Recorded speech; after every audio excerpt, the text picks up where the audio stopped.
क्या आपके भी पैंट प्लाजो के आसन के अंदर खींच जाता है? तो ये वीडियो आपके लिए है। वीडियो को अंत तक देखना। सारे कहते हैं कि कटिंग के अंदर दिक्कत आती है। मैं कहता हूँ कटिंग के अंदर नहीं, सिलाई में दिक्कत होती है। अगर आप सिलाई सही करेंगे तो आपको कभी भी दिक्कत नहीं आएगी।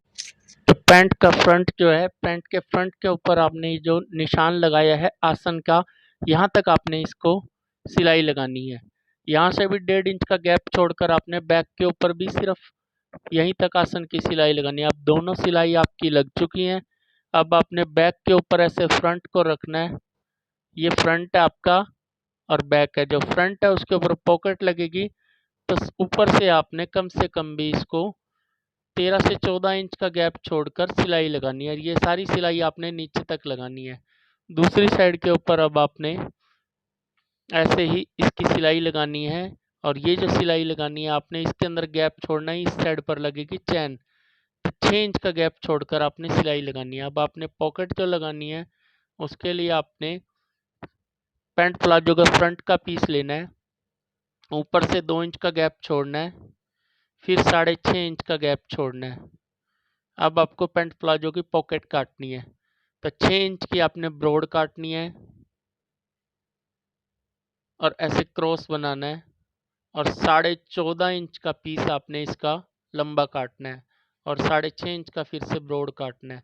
अगर आपने पैंट प्लाजो की सिलाई की ये पूरी वीडियो देख ली तो ज़िंदगी में कभी भी आपकी पैंट प्लाजो आसन से खिंच नहीं मारेगी। आसन से कभी भी पैंट प्लाजो ऊपर नहीं जाएगी। तो मेन काम सिलाई का ही है। आप सिलाई की ये वीडियो को अंत तक देखना और लास्ट में मैं आपको बताऊंगा भी सही कि पैंट प्लाजो आखिर खिंच क्यों मारता है।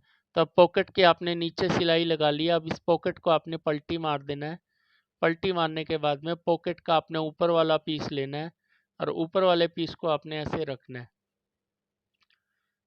फ्रंट के ऊपर पैंट प्लाजो के 2 इंच का गैप छोड़ना है और 6.5 इंच का गैप छोड़ना है और ऐसे आपने पॉकेट की सिलाई लगा देनी है। अब ये पॉकेट को आपने पलटी मारना है। इससे पहले आपने इसको ऐसे से नोचिस लगानी है दोनों साइड के ऊपर। अब जो सिलाई है वो कंप्लीट आपकी लग चुकी है जो मैंने आपको बताई थी। अब आपने पॉकेट को ऐसे अंदर पलटी मारना है। पलटी मारने के बाद इसके ऊपर आपने प्रेस लगा लेनी है ताकि ये अच्छे से बैठ जाए। अब ये आपकी पॉकेट अच्छे से बैठ गई है। अब आपने इसके ऊपर पैर पैर की एक सिलाई लगानी है। तो मैं वही कह रहा हूँ आपको कि पैंट प्लाजो के अंदर जो आसन में खिंचाव आता है वो क्यों आता है। तो उसका मेन रीज़न जो है वीडियो के लास्ट में आपको पता चलेगा। तो वीडियो को लास्ट तक जरूर देखिएगा। वीडियो को स्किप किया तो आप कुछ भी सीख नहीं पाएंगे। अब पॉकेट का नीचे वाला पीस ले लेंगे आप और नीचे वाले पीस को आप ऐसे रखेंगे। और अब आपने पॉकेट का नीचे वाले पीस को अटैच करना है। तो नीचे वाला पीस अटैच कैसे होगा, यहाँ से आपने सिलाई को उठाना है और इस सिलाई को आपने ऊपर तक लेके जाना है। तो ये आपका पैंट प्लाजो के पॉकेट का नीचे वाला पीस अटैच हो जाएगा। अब आपने सिलाई इसकी कंप्लीट कर ली है। अब आपने एक सिलाई ऐसे ऊपर भी लगा देनी है इसके, ताकि ये ऊपर से भी अटैच हो जाए। अब पैंट प्लाजो के बैक का पीस उठाना है। जो बैक बड़ी होती है उसका पीस उठाना और उसको भी साथ में 2 इंच का गैप छोड़कर सिलाई लगा देनी है। अब ये सिलाई लगाने से आपकी पैंट प्लाजो की पॉकेट एक साइड के ऊपर बिल्कुल कंप्लीट हो जाएगी। अब आपने साइड पे चैन लगानी है इसके एक साइड पर। तो चैन की जो वीडियो है वो मैंने ब्लाउज के पैंट चैन की लगानी सिखाई हुई है। वीडियो बहुत ज़्यादा लंबी हो जाएगी।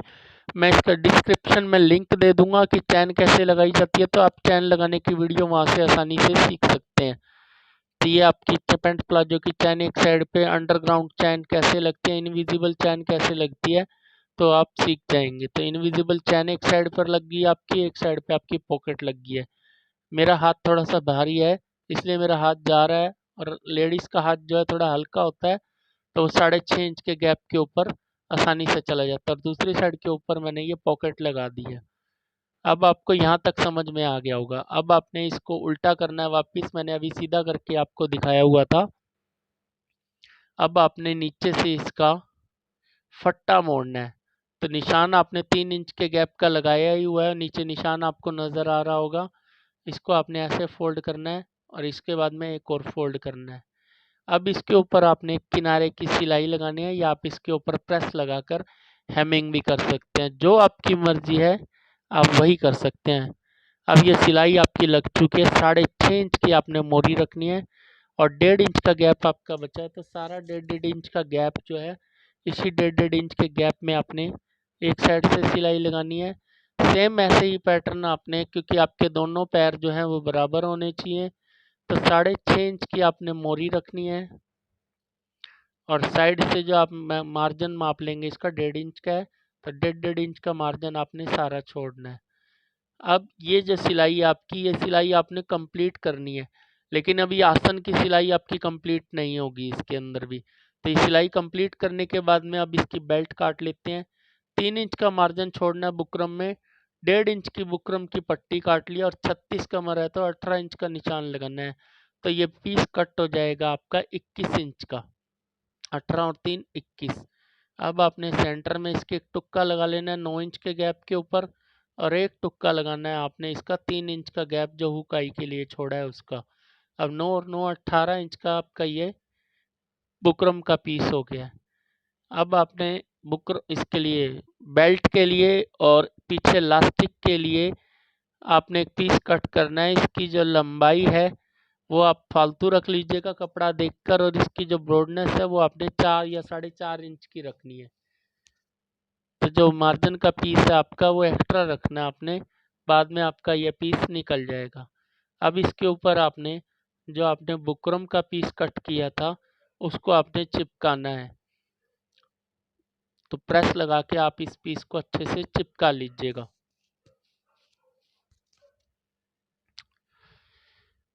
अभी आपका पीस अच्छे से चिपक गया है।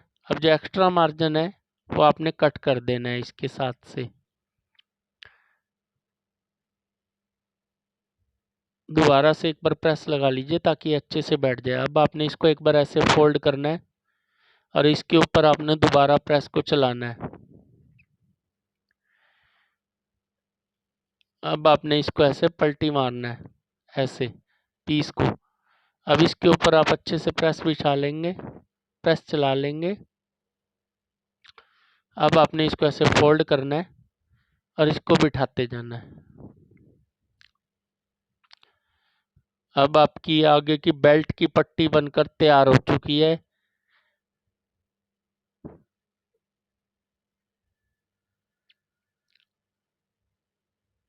अब आप मशीन पे चलिए और इसकी प्लेट डाल लीजिए। तो 9 इंच की आपकी 36 कमर है, तो इसका चौथा हिस्सा हो गया 9।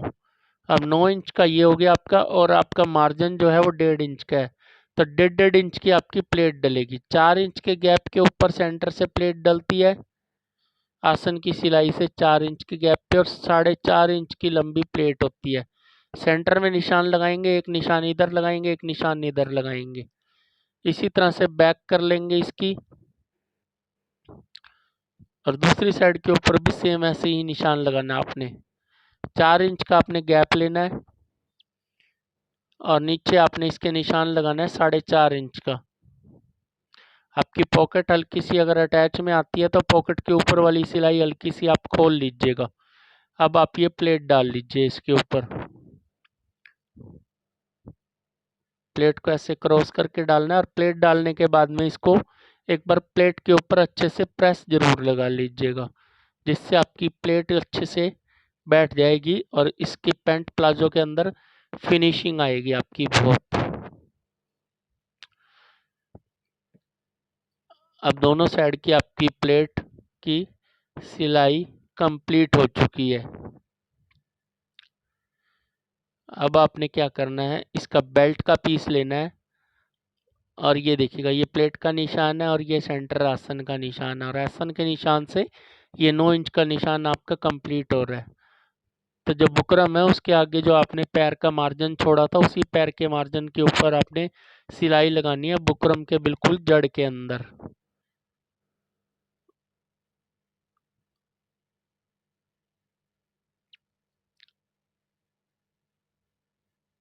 और ये सिलाई आपकी लग के बेल्ट की कंप्लीट हो चुकी है। 3 इंच का पीस आपका आगे आ गया है, जो आपका आगे हुक के लिए काम आएगा। अब आपने सारे मार्जिन को ऐसे उंगली से ऐसे अंदर कर लेना है, और अंदर करने के बाद में ये ऊपर की बेल्ट और सारे मार्जिन को अंदर करते हुए आपने इसके ऊपर बेल्ट के ऊपर फिनिशिंग से एक टॉप स्टिच लगानी है।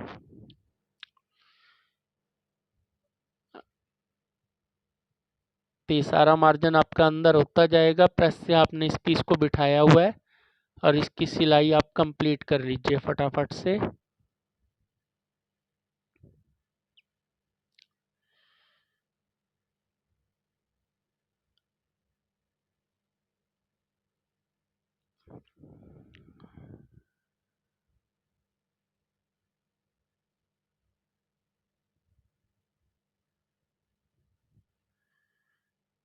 तो इसकी अब ये बेल्ट बिल्कुल कंप्लीट हो चुकी है आपकी।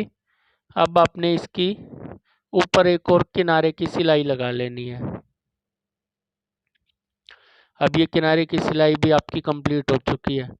अब आपने इसकी लास्टिक का पीस बनाना है, तो कपड़े को ऐसे फोल्ड करना है और चैन के ऊपर रखना है। और अब आपने इसके ऊपर पैर पैर का मार्जिन छोड़कर सिलाई लगानी है। अभी आसन की खिंचाव का आपका मेन पार्ट नहीं आया, तो वो पार्ट आपने जरूर देखना है कि आपके आसन के अंदर खिंच क्यों आता है। जब पैंट प्लाजो आप डालते हैं तो बीच में से आपकी पैंट प्लाजो जो है वो ऊपर उठ जाती है, तो उसका मेन कारण क्या है ये वीडियो के लास्ट में मैं आपको बताऊंगा। तो वीडियो को अंत तक जरूर देखते रहिएगा, क्योंकि इसका पैट जो मेन पार्ट है वो वही है और वो आना ही लास्ट में है। ये नहीं कि मैं आपको वीडियो के लिए बता रहा हूँ, वो आना ही इसके लास्ट में है इसीलिए। अब आपने एक्स्ट्रा मार्जिन के पीस को कट कर लेना है। कट करने के बाद में अब आपने इसके ऊपर सिलाई लगानी है, जिससे इसकी पक्की लंबी हो जाएगी और आपके लास्टिक का पैटर्न जो है वो भी कंप्लीट हो जाएगा। अब आपने लास्टिक कितना लेना है, बैक का जो पीस है उसका आधा लास्टिक लेना है। जो आसन का निशान है वहाँ तक आपका लास्टिक हो गया है। अब आपने इसके आगे एक बुकरम का पीस लगा लेना है, क्योंकि लास्टिक के ऊपर आपकी आई जो है वो सही से नहीं लगती। तो बुकरम का पीस आपने एक अटैच कर लेना है और ये पीस आपका होना चाहिए 1 से 1.5 इंच का। बाकी आपका जो मार्जिन का पीस है वो आप कट कर दीजिएगा। ये जैसे मैंने बाकी का पीस को सारे को कट कर दिया है। अब आपने इसके इलास्टिक को अटैच करना है, कपड़े को ऐसे फोल्ड करना है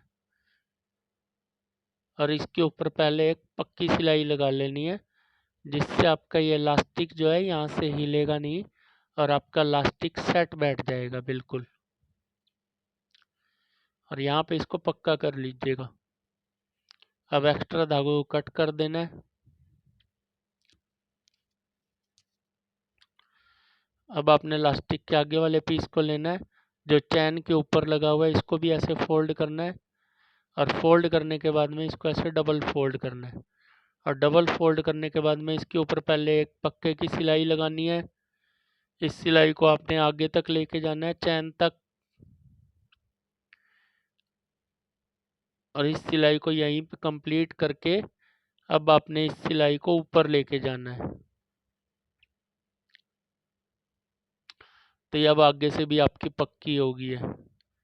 अब आपने इसको इलास्टिक को अंदर रखना है, इसके इलास्टिक के ऊपर सिलाई ना आए और इसके ऊपर के पीस को ऐसे फोल्ड करना है और इसके ऊपर आपने किनारे की बिल्कुल सिलाई लगानी है।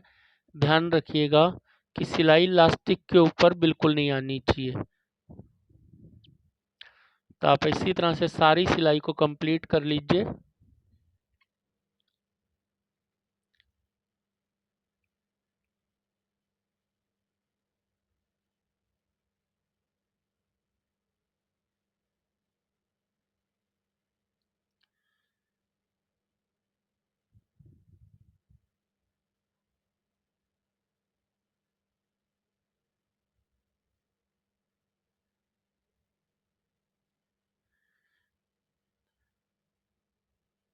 तो अभी आपके इलास्टिक की सिलाई कंप्लीट हो गया। अब इसको ऐसे आपने 1-2 बार खींचना है और खींचने के बाद में अब आपने इसके सेंटर के ऊपर एक सिलाई लगानी है, जिससे इलास्टिक इधर उधर हिलेगा नहीं, अंदर से ये फोल्ड नहीं होगा और इसके ऊपर बहुत अच्छा सा फिनिशिंग भी आ जाएगी। अब इसके ऊपर आपने आई लगानी है। जो इलास्टिक का पीस है उसके ऊपर आई लगती है और आगे बेल्ट वाले पीस के ऊपर आपका हुक लगता है।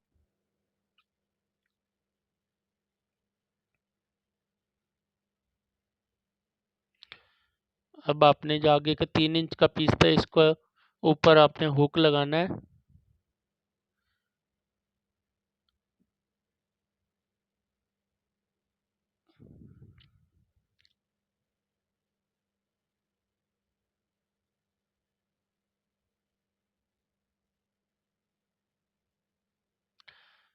अब आपने इसको ऐसे फोल्ड करना है और फोल्ड करने के बाद में आपने इसके ऊपर एक किनारे की सिलाई लगानी है, ताकि ये आपका हुक का लगा हुआ जो पीस है, इससे हुक कभी भी अंदर से निकलेगा नहीं और ये अंडरग्राउंड हो जाएगा, तो हुक आपको चुभेगा भी नहीं ये।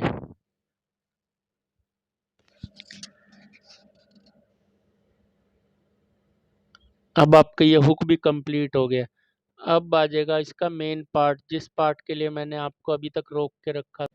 अब आपने जो इसकी सिलाई लगानी है, ये देखिएगा गिदड़ी वाली सिलाई आपने पहले ही लगा ली थी, तो फ्रंट बेल्ट वाले पीस की और बैक में लास्टिक वाले पीस की। अब जो आसन की सिलाई है आपने इसको बाद में लगाना है। गिदड़ी वाली सिलाई देखिए हमारी लगी हुई है, आप लोग गोलाई में सिलाई लगा देते हैं, पहले आसन की सिलाई लगाकर उसको ज्वाइंट कर लेते हैं। तो कभी भी ये गलती आपने नहीं करनी है, पहले आपने आसन की सिलाई को कंप्लीट नहीं करना है। आसन के अंदर 1-1.5 इंच का गैप जो मैंने वीडियो के बिल्कुल स्टार्टिंग में बताया था, वो आपने लगा के छोड़ देना है। और बाद में आपने, अब ये देखिएगा मैं इसको खींच के दिखाता हूँ। अब ये बीच के पीस को खींच रहे हैं आप, तो कभी आपकी नीचे वाली गिदड़ी की सिलाई हिल रही है। फ्रंट से भी दिखा देता हूँ मैं आपको, इसको खींचो। अगर आप इसकी सिलाई को, गिदड़ी वाली सिलाई को बाद में लगाएंगे, तो आपकी ये पीस खींचेगा। और ये मेरी पैंट प्लाजो की पूरी वीडियो बनकर तैयार है, इसमें मैंने आपको कंप्लीट जानकारी दी है। वीडियो के अंदर कमेंट और लाइक ज़रूर कीजिएगा।